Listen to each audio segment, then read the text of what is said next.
Level 4 of Beginner Classical Guitar, and we are going to discuss the difference between standard notation and guitar tablature. And that selection that you just heard was played on both staves simultaneously. So the music is exactly the same on the standard notation as it is on the guitar tab staff. The two look similar, but they are quite different. We are going to learn how to read guitar tablature in the beginning because it's very easy to understand. It looks like a guitar, and it will help us to begin working on exercises in the beginning. For the long term, we will be learning gradually how to read standard notation. And the reason standard notation is more difficult to read is because the lines and the spaces designate individual note names. And then we have to take those notes and translate them to the guitar. So there's a couple of steps to get it from the page to your instrument. But when you look at the guitar tab staff, the lines represent the strings and these numbers represent the frets on your guitar. So if you know the strings on your guitar and you can count the frets on your guitar, then you should be able to read guitar tablature. So just to make sure, let's review the strings on the classical guitar. Starting from the ceiling, we have the big 6E string, the 5A string, the 4D string, the 3 string G, the 2 B string, and the string closest to the floor is the 1E string. So from ceiling to the floor, you can say Ed, 8, dynamite, good, bye, Ed. And on the tab staff, those lines represent the strings E, A, D, G, B, E. So your 6 big E is on the bottom of the staff, and the first little e is on the top of the staff. So I know that's confusing at first, but you'll get used to reading that. Just remember that the bass note, which is the lowest sound, is on the bottom, and the little E string, which is a higher sound, is on the top. So in that way, the music looks the way it sounds. So once again, just remember 6E, 5A, 4D, 3G, 2B, and 1E. Ed, 8, dynamite, good, bye, Ed. These lines here are called the frets, and we play in between the frets. So if I say fret 5, what I mean is 1, 2, 3, 4, 5. We play in between these frets here. We don't play on top of the frets, we play in between the frets. Now that you understand how to identify the strings, and you know that those numbers mean frets, we can start finding notes on the guitar.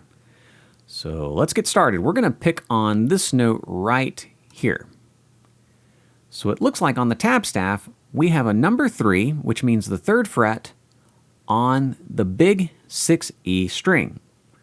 So you get out your guitar, and you identify the 6E string, which is this one right here, and you go to the 3rd fret. So you count 1, 2, and 3. It's that note right there.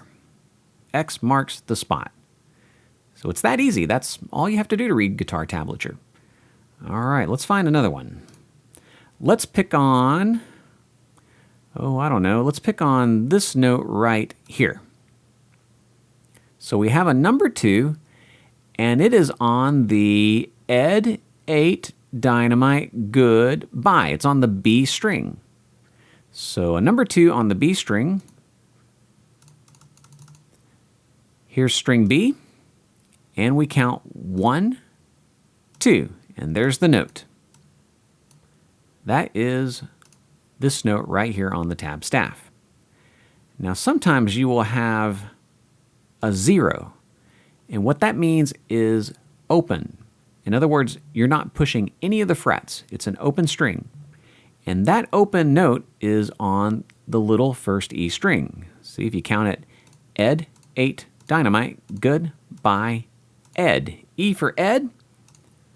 We go to the little E string right here, and that note is open. So you just play that string all by itself. And in a nutshell, that's pretty much all you do when you read tabs. You just need to identify the number and the fret, and if you can find it on your guitar, you're in great shape.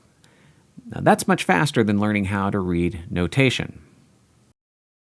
Now, music is made up of chords, and it's made up of scales, or we could call that harmony and melody. When you see notes stacked on top of each other like this, you're playing a chord, or we would call that also a harmony. So it's several notes played at the exact same time. But when you see a note followed by another note like this, these single notes, you're hearing a scale or you're hearing a melody. So just making you aware that music exists in time. So it goes in this direction. And so when you're reading the tab staff, just be aware that when you see several notes played together like this, you're playing a chord. And oftentimes they're intermingled with melodies, and we have another chord, and we have a melody, a chord, some melody notes, a chord, and melody notes. This is your timeline. It just goes in this order. So I'm going to play this for you.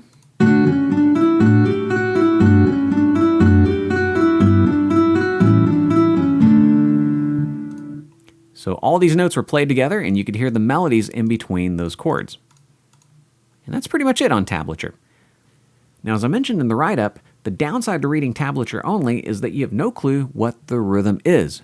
If I were to give you this music and you saw it for the first time and you've never heard it, you might be able to play the notes in the right order, but your timing would be off. It would be your own version of this song. But for those who can read standard notation, they can look at these rhythm stems and identify those as eighth notes, and without ever hearing the song, they would know exactly how to play the song. So those who can only read tablature would have to listen to the recorded performance and then look at the tablatures to figure out the song.